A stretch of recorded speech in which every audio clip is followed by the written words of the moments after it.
Jamie को बंद किया गया 500 किलो फोम से बनी एक जेल के अंदर और माइक को रखा गया 500 किलो पत्थर से बनी जेल में। जो सबसे पहले बाहर निकल पाएगा वही जीतेगा इनाम। फोम की दीवार सिर्फ नरम नहीं थी बल्कि बेहद घनी भी थी, इतनी मोटी कि उसे हाथों से तोड़ना लगभग नामुमकिन था, करीब 2 मीटर मोटी। और दूसरी तरफ माइक की जेल ठोस पत्थरों से बनी थी जिसे तोड़ना किसी सपने से कम नहीं था। तभी एंट्री होती है होस्ट की, जो अपने साथ 2 टूल्स लेकर आता है। किसे कौन सा टूल मिलेगा इसका फैसला होगा रॉक पेपर सिजर्स गेम से। पहले राउंड में माइक जीत जाता है। वो चुनता है एक रबर का हथौड़ा और जेमी के हिस्से में आती है सिर्फ एक पेंसिल। सबको लगा कि पेंसिल से कुछ भी नहीं होगा, लेकिन जेमी फोम की कई परतों को चीर देता है। दूसरी तरफ माइक का हथौड़ा बिल्कुल बेकार साबित होता है, सिर्फ समय बर्बाद। अगले राउंड में जेमी जीत जाता है। वो उठा लेता है लोहे की एक भारी गेंद और माइक के लिए छोड़ देता है एक लंबी तलवार, लेकिन दोनों के टूल लगभग बेकार साबित होते हैं। जेमी अपने हाथों से ही कुछ फोम निकालने लगता है, लेकिन माइक की पत्थर वाली जेल अब भी वैसी की वैसी थी। अब तीसरी बार नए टूल्स लाए जाते हैं।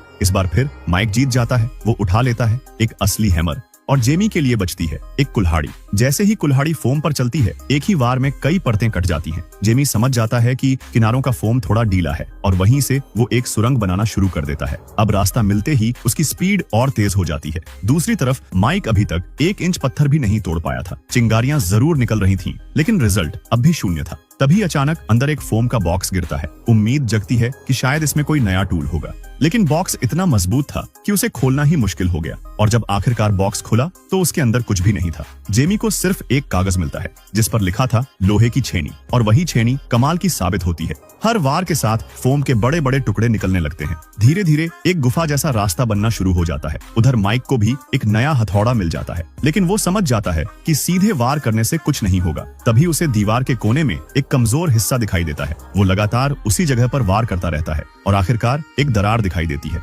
यही था उसका ब्रेक थ्रू पॉइंट। माइक उसी दरार को बड़ा करता जाता है। धीरे धीरे एक छोटा रास्ता बन जाता है। दूसरी तरफ जेमी अब फोम की एक नई लेयर तक पहुंच चुका था, लेकिन ये लेयर पहले से कहीं ज्यादा मजबूत थी। तभी फिर से नए टूल्स आते हैं।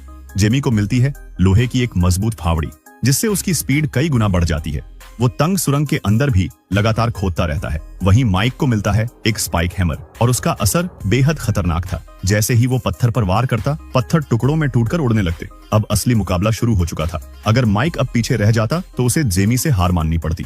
इसके बाद आते हैं आखिरी टूल्स। दोनों बिना समय गंवाए तेजी से वार करना शुरू कर देते हैं और आखिर में जेमी सबसे पहले सुरंग पार करके विजय का झंडा उठा लेता है। इसी के साथ वो जीत जाता है। तो दोस्तों, अगर आपको मौका मिले तो आप इन दोनों में से कौन सा चैलेंज चुनते?